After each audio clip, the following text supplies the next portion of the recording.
Hello everyone and welcome back to my YouTube channel. In this video, I'm going to show you how to open your Instagram shop for your business. The first requirement is that you should have a professional or business account.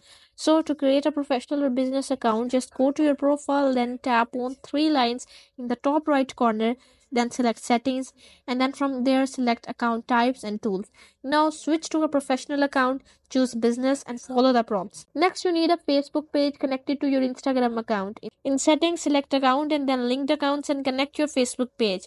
Now you need to set up a product catalog. Go to Facebook Business Manager, select Commerce Manager and create a new catalog. Add your products with all the necessary details. Once your catalog is set up, head back to Instagram in settings, go to business and then set up Instagram shopping.